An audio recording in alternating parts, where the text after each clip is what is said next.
Two gallant, towering Titans gleamed in morning's early light, with a welcome to a working world in a land that hope unites. Their myriad eyes looked on like ours, transfixed with disbelief, as flaming arrows struck their sides till even steel felt grief.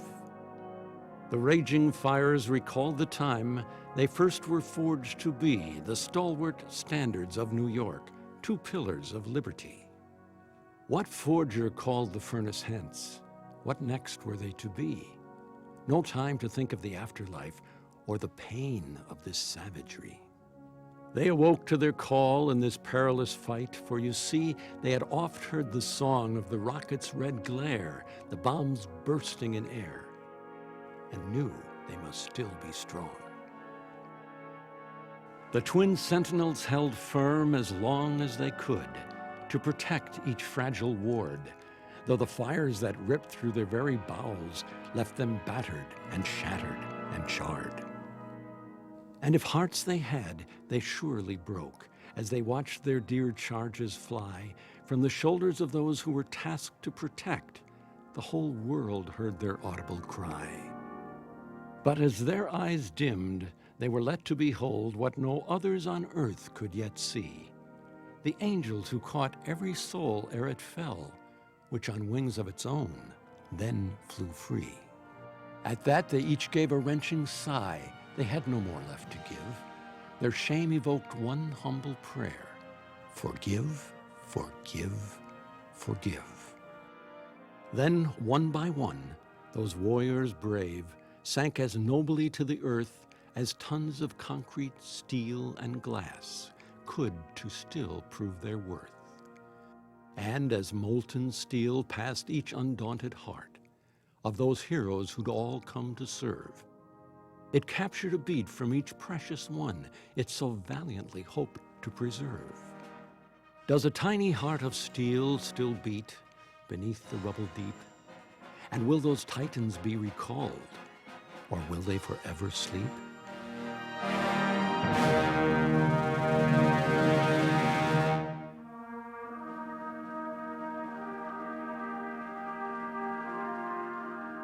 Then we learned that our greatest bastion was hit by a vessel of unwilling souls, and the walls had been rent and the citadel breached. In a moment, a young nation grew old. Smoke clouds rose to the skies with dashed voyagers' dreams, parents' promises, patriots' plans, and hopes of star students to learn of the world, they now the subject of the world's study of man. In a farmer's green field, one evil scheme failed, though the story may never be told, how a wife's calm assent launched a fight to the death by a band of the free and the bold. Those heroes who fell had saved countless lives, and the shrine of the free and the brave. Because of their courage, freedom's home stands today, where the star-spangled banner yet waves.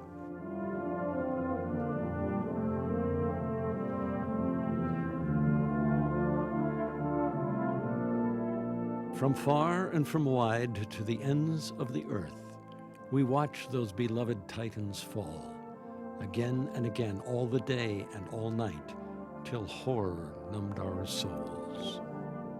And we breathed the smoke, and we felt the heat, though across the world we dwelled, and with tears on our cheeks and prayers on our lips, we kept vigil as though impelled. As though somehow, by holding them all in our thoughts, we were helping the lost ones hold on.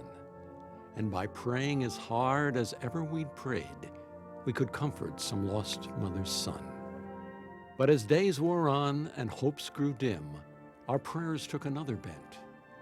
After shock, rage, and pain had wrung our hearts dry, we prayed, God, make us more reverent.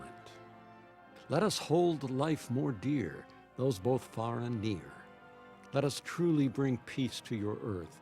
Let us show all the world that we cherish each life. Let our actions prove every soul's worth. Grant us courage to be strong amidst a world of formless fears, and reclaim our hopes and dreams, our joy and fun. Grant us strength to keep our faith in higher powers, yours and ours, we who wield the power of the sun. Help the angels of our better natures rise to freedom's song, and lead the charge of justice on her path, so our own avenging angels do not strike in blind revenge and wreak unbridled ruin with their wrath. And show us how to honor all the souls we lost that day. From the towers and our fortress and the farmer's field we pray, so the anguish that unites us as one people to the core rises as an anthem we'll hold sacred evermore.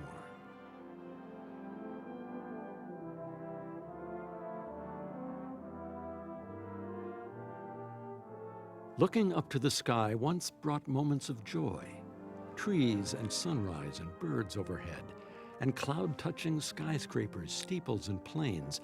Now I scarcely looked one step ahead.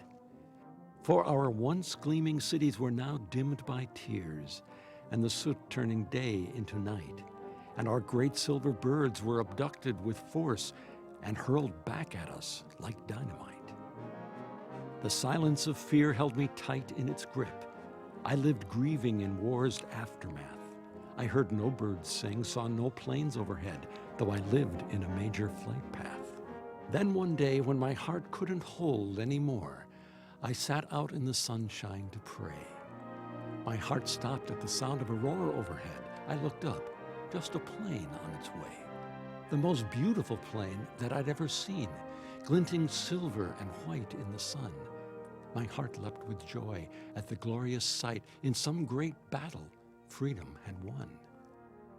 As I looked a while longer, I saw all around something helping the plane in the sky. And then, tumbling and playing, the heavens were filled with new angels, just learning to fly.